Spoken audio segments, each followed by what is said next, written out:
Sebelum menonton, jangan lupa like, subscribe, dan tekan tombol lonceng. Selamat menyaksikan. Menteri Pariwisata dan Ekonomi Kreatif Sandiaga Salahuddin Uno mengatakan rapat koordinasi nasional pariwisata dan ekonomi kreatif 2023 harus menjadi momentum untuk kian memperkuat kolaborasi stakeholder parekraf termasuk antar kementerian dan lembaga dalam mengembangkan sektor parekraf di tanah air. Menparekraf Sandiaga dalam sambutannya di pembukaan Rakornas Parekraf 2023 yang berlangsung di The Trans Luxury Bandung, Jawa Barat, mengatakan Rakornas Parekraf 2023 yang mengusung tema Indonesia Maju bersama Parekraf Hijau diharapkan menjadi ajang untuk memperkuat orkestrasi dan harmonisasi dari seluruh program dan kebijakan kementerian atau lembaga.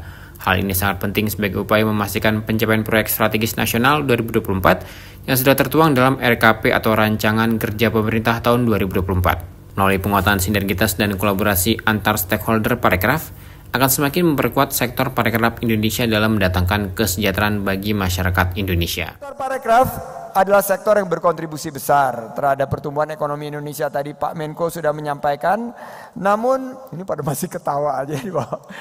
Namun kita terus dorong pertumbuhannya karena sekarang hampir mencapai 4%. Sektor parekraf, terutama sektor-sektor yang memberikan sumbangsih lapangan kerja, harus mampu untuk menciptakan lebih banyak dampak ekonomi kepada Indonesia, khususnya mencapai Indonesia Emas 2045. Sektor parekraf kita targetkan lebih dari 4% kontribusinya terhadap PDB kita, sementara sektor ekonomi kreatif ini sudah nomor 3 besar dunia. Tepuk tangan untuk ekonomi kreatif kita.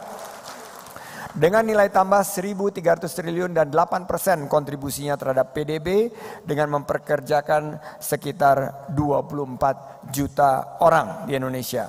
Outlook ke depan untuk Bapak Ibu sekalian 2023-2024 seperti ini.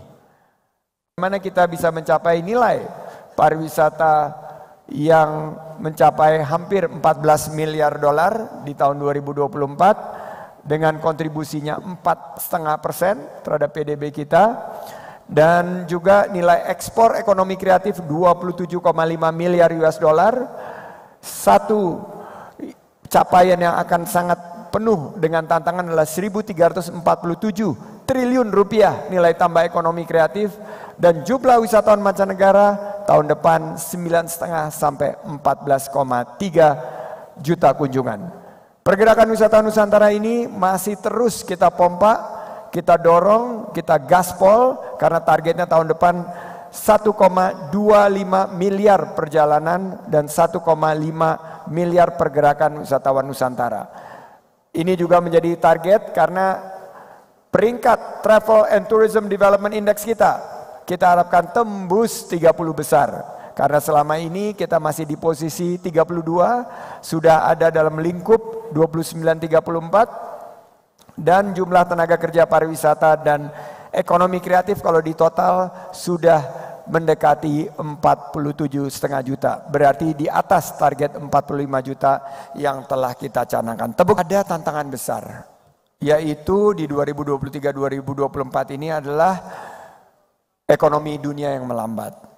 Inflasi yang masih terjadi. Rates is higher for longer. Jadi interest rate ini akan lebih tinggi untuk waktu yang lebih lama. Selanjutnya ada tantangan juga bahwa selain situasi volatility, uncertainty, complexity, and ambiguity, ada situasi geopolitik. Ada ketegangan di Rusia, ada saudara-saudara kita di Palestina yang mengalami kekejaman yang luar biasa. Oleh karena itu kita harus pastikan bahwa sektor parekraf bisa mengatasi situasi VUCA. Ada juga triple planetary crisis. Apa itu triple planetary crisis? Iklim, polusi, degradasi biodiversity. Makanya kita mengarahkan kepada pariwisata yang hijau, berkualitas dan berkelanjutan. Wamen Parekraf Angela Tanu Sudibyo menambahkan, sektor parekraf adalah kunci utama dari penguatan perekonomian Indonesia di masa mendatang. Terlebih saat ini demografi masyarakat Indonesia didominasi oleh masyarakat berusia produktif. Sehingga pengembangan sektor parekraf di Indonesia sangatlah penting dalam upaya menciptakan peluang usaha dan lapangan kerja bagi masyarakat berusia produktif di Indonesia. Saya melihat pariwisata dan ekonomi kreatif ini kunci utama ke depannya. Kalau kita lihat demografi kita ya di Indonesia hari ini, mayoritas adalah usia produktif. Jadi hari ini sebenarnya kita sudah memasuki bonus demografi.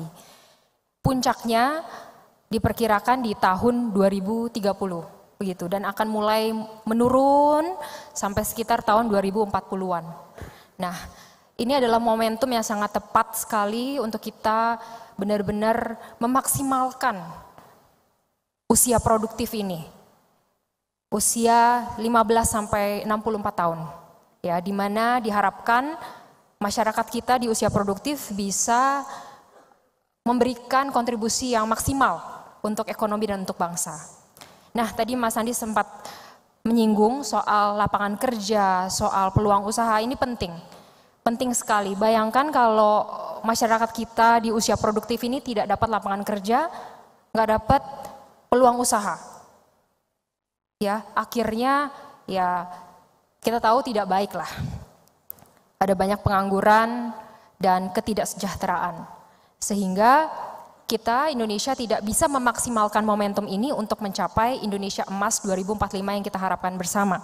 Dan akhirnya kita akan masuk ke dalam middle income trap dan tidak bisa keluar dari middle income trap ini. Nah, ini menjadi momen yang sangat penting Bapak Ibu sekalian, dan saya yakin pariwisata dan ekonomi kreatif ini adalah peluang. Karena kalau saya bayangin, kita tadi lihat di luar sana banyak UMKM, itu kan hasil dari kreativitas yang tanpa batas bisa diakses oleh siapa saja, di mana saja.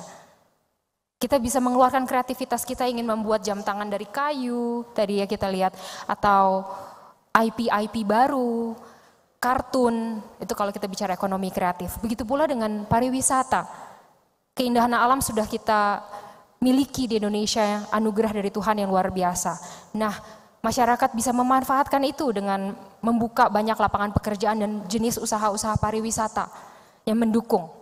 Menteri Koordinator Bidang Kemaritiman dan Investasi ad interim Erick Thohir yang hadir secara daring menyampaikan potensi parekraf Indonesia sangatlah besar. Hal ini terlihat dari keberhasilan sektor pariwisata menjumbang 705 triliun rupiah terhadap perolehan PDB tahun 2022. Oleh karena itu pihaknya bersama Kemenparekraf berkomitmen untuk mendorong dan mempercepat pengembangan sektor parekraf Indonesia, terutama di 5 destinasi pariwisata super prioritas. Di antaranya adalah dengan mencantumkan 3 target RPJMN 2024-2029. Peningkatan utilisasi 14 airport dari 27 airport sebagai hub internasional dan menyusun dasar hukum dari Indonesia Tourism Fund yang mencapai angka 2,5 triliun rupiah per tahun. Potensi sektor pariwisata Indonesia jauh lebih besar dari negara tetangga kita, sehingga kontribusi terhadap PDB maupun penyerapan tenaga kerja seharusnya masih bisa kita optimalkan bersama-sama.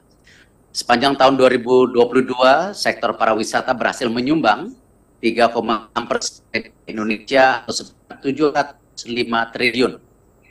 Namun angka ini masih lebih kecil kalau kita bandingkan daripada kontribusi sektor lain seperti pertambangan yang mencapai 12,2% atau mencapai 2.393 triliun.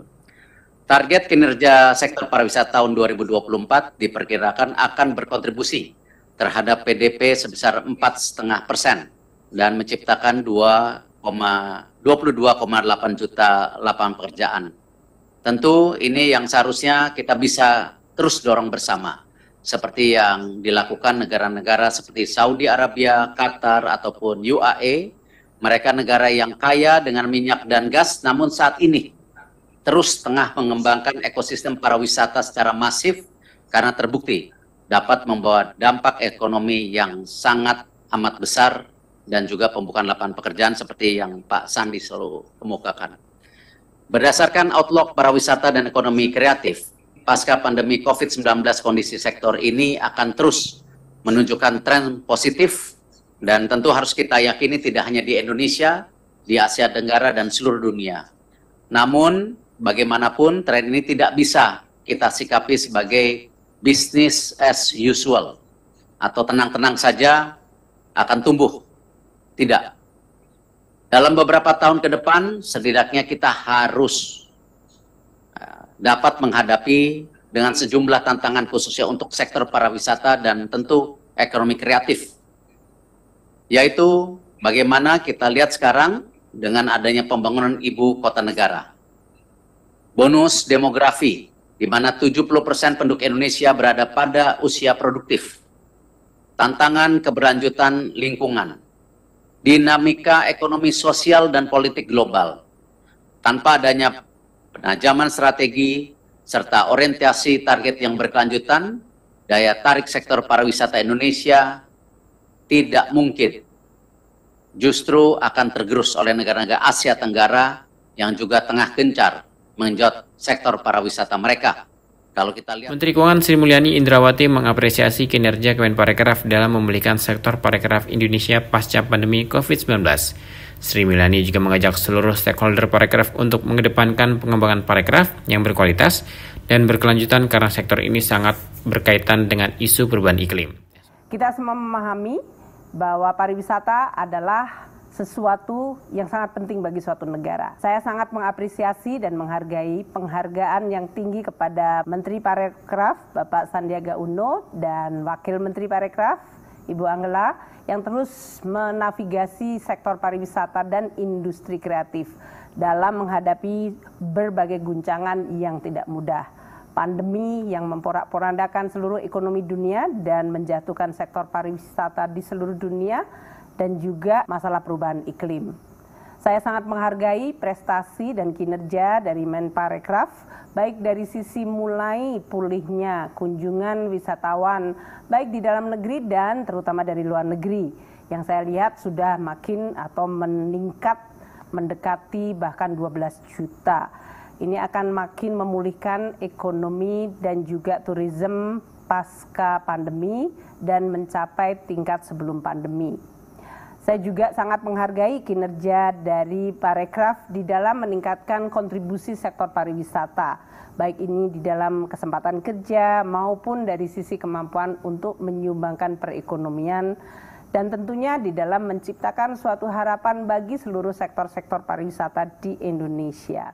Rakornas ini dihadiri pejabat-pejabat eselon 1 dan 2 di lingkungan Kemenparekraf atau Baparekraf, Kepala Badan BPPSDM, Kementerian Kelautan dan Perikanan I. Nyoman Radiarta, Kepala Badan Pengembangan Infrastruktur Wilayah Kementerian PUPR Yuda Mediawan, dan perwakilan stakeholder dan asosiasi pelaku parekraf.